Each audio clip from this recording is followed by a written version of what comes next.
Morning, friends. Today I wanted to make a quick video, kind of like a part 2 to yesterday, about turning obstacles into opportunities. And this morning I'm just getting really fired up thinking about the idea of like the fly stuck in the window. So it's kind of a spin-off of yesterday's topic, where I think we've all experienced at one point, a fly stuck in a window. It's hell-bent on getting outside. It can see outside, but it doesn't understand that it's just banging its head, its poor little brain, right? Against a window, against a screen. Like, it cannot get out that way, but it can't comprehend that there might be a different way because outside seems so close. I think about that for a metaphor for your life, right? What are you chasing after and getting a little hell-bent on happening a certain way that you might also be like banging your head against a wall?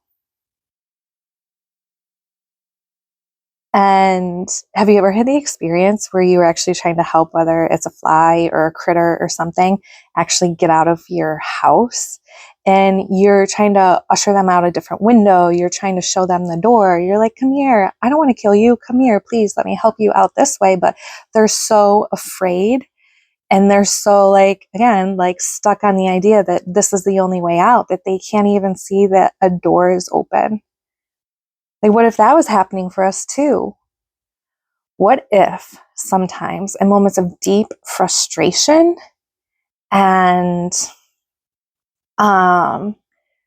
just like fear, I guess is what it really comes down to, right? A fear that gets us really dysregulated on something happening a certain way, that we can't see that the universe is like, over here, honey, here's the door you need. I got a door right here. It's wide open. Come on in. But like, we can't understand. We're afraid that this is our only opportunity. We're afraid that this is the only way to that opportunity. And we get so stuck in our minds that we close ourselves off. I've been thinking about that a lot for myself. I can be very stubborn. Like, it's a gift and a curse how much I'm able to channel my energy and my drive and my resilience into like setting a goal and like going after it like nobody's business. That's how I've functioned most of my life and actually gotten to where I am today. So it's served me. And that's not how I want to function anymore. That was really hard. It was rigid. It required like so much energy and effort, just constantly overcoming things and overfunctioning, whether I was overcoming myself or, I don't know, all sorts of obstacles and trying to control the world, bend it to my will. So I've been thinking a lot lately as I'm in this like in-between phase, like, where am I a fly trapped in the window? Where am I just wasting my energy, just banging my head, not realizing that there's a door, there's a window, there's another way? Something interesting to think about. I know it's a little whimsical, but this is what I like to do. I love my life metaphors. They come through and they just like, they bring me peace. And also they lighten it up for me, because the majority of my life I've lived very seriously. Life was very serious. And that's also a way that I don't want to live all the time anymore.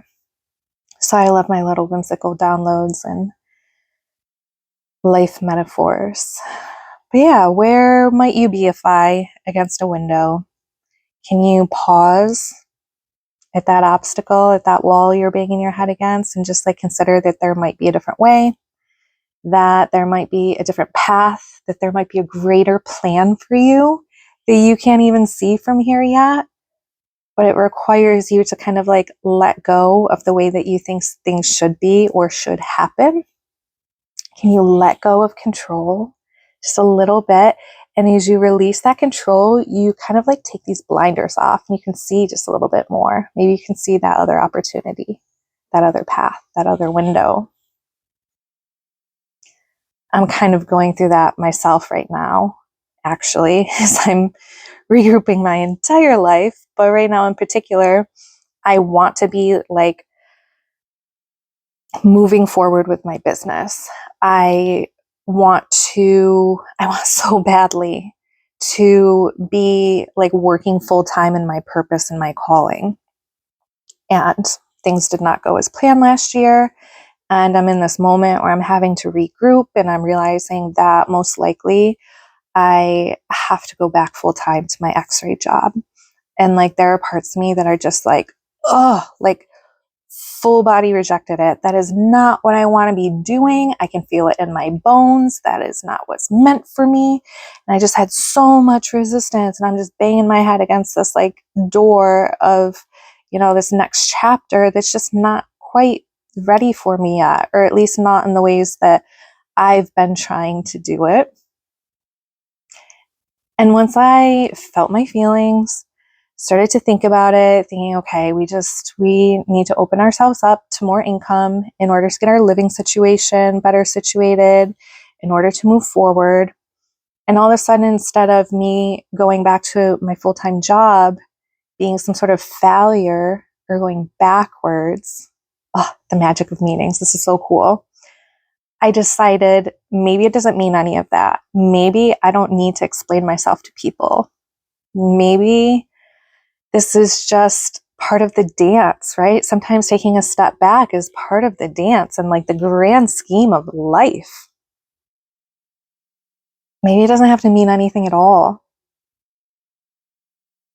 Maybe this is actually an act of self-care because I'm recognizing I've hit a certain capacity where clearly I'm not able to create from that constriction that I had going on both around me and inside of me.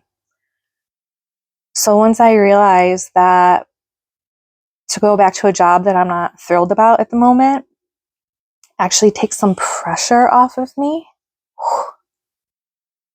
the last couple days, as I've allowed these feelings to pass through and these revelations to kind of settle, I realize that pressure and like unreasonable expectations constricts my energy so much that I've been stuck, and I've just been hitting my head against the wall trying to move forward in a direction that I know in my heart is meant for me, but I just can't do it the way that I've been trying to do it. That's not working.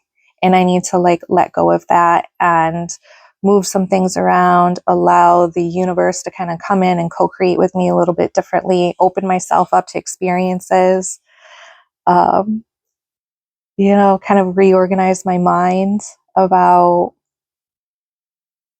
maybe how things are going to play out, and just let a little bit of space in there for the unknown, trusting that somehow getting resituated, taking pressure off myself, right, is actually going to open me up in the long run to exactly what I want. Just maybe it's not playing out how I thought that it should. How many times have you gotten in your way thinking that something should happen, right? The way that you think it should, how it should, when it should. And like, there is such beauty in realizing that you can like let go of some of the conditions around the things that you want. Like, it's not all on you to force those things. And I've really learned these last couple months, like the power and the energy that comes through when we learn to take a step back and just kind of let things play out. A lot of times things actually settle themselves right out when we get out of our own ways. So, yeah, don't be a fly in a window. You're just spinning your wheels. And spinning your wheels leads to burnout. And you don't really get anywhere, right? It's like you're using your life force energy, you're using your resources of time, energy, and attention. And it's just like a hamster on a wheel. And that's why you're not getting anywhere. It's not because you're not meant to. It's not because you're a failure. It's not because, I don't know, so many reasons. It's just like, sometimes you just have to let go a little bit and trust, let things sort themselves out. Like, get an inspired idea and roll with it. So that's where I'm at right now. I'm a living example of it. I I don't just talk the talk. I'm literally in like one of the biggest phases of my life of walking the walk right now. And that's what I'm here to share with you. So I hope you're able to pan out a little bit, find that other door, find that other window, let life serve you. You're not alone. There's so much more. There's so much more waiting for you. So I hope you have a beautiful day in this beautiful life, and I will talk to you tomorrow. Bye.